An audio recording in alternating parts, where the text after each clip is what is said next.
మెదిలింగ్ cylinder ఏ class ఉంటుంది, గ్లాసుది ఉంటుంది. 5 లీటర్ల మెదిలింగ్ సిలిండర్లో కొడితే నీకు వస్తుంది. అది కాకుండా నువ్వు ఏదో ఒక పెద్ద 5 లీటర్ల జగ్గు తెచ్చి చేస్తా అంటే కుదరదు.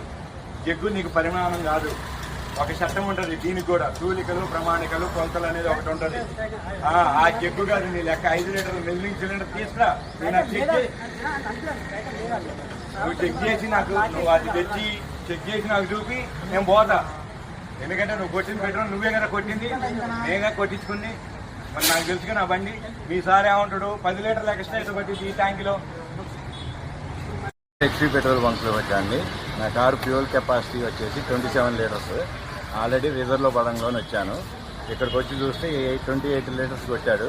అదేంటంటే డౌట్ వచ్చి ఆపి మళ్ళీ ఆటో స్టాప్ వరకు కొట్టమని చెప్తే మళ్ళీ 1 లీటర్ 23 పాయింట్లు పట్టింది. మొత్తం ఈ లెక్కన 29 లీటర్లు 23 పాయింట్లు పట్టింది. ఆల్రెడీ నా దాంట్లో 2-3 లీటర్లు ఉన్నా కానీ 32 లీటర్లు దాటింది. కానీ ఇది కెపాసిటీ 27 లీటర్స్. అదేంటని అడిగితే పోలీస్ స్టేషన్లో కేసు పెట్టుకోండి అని చెబుతున్నారు. వీళ్ళ దగ్గర మేము కొలవడానికి మెదిలింగ్ సిలిండర్ లేదు ఏ క్లాస్ది. ఒక ఏదో 5 లీటర్స్ జార్ ఉంది, ఆ జార్ తీస్తామంటారు. ఆ జార్ కాదండి, అది క్యాలిబ్రేటెడ్ కాదు. మెదిలింగ్ సిలిండర్ తీసుకురామంటే మేము తీసుకురాము, మీకు యాక్ట్ అయింది లేదా మీకు మెకానిక్ కాడికి పోయి మీ బండిలోనే ప్రాబ్లం ఉంది, పోయి చెక్ చేయించుకోరా అని అన్నట్టు మాట్లాడతారు. అది కాదు ఇది కాదంటే పోలీస్ స్టేషన్కి పోండి అంటారు. కానీ మేనేజర్ని పిలిచి ఆయన ఇంతవరకు రాలేదు. ఎండిఎం మా బంకులో ఏం జరగలేదు, మీరే అబద్ధం ఆడతారు, మీకు నచ్చిన కింద చేసుకోపోండి అని ఆయన చెప్పి ఫోన్ పెట్టేసింది. ఇది జరిగిందండి.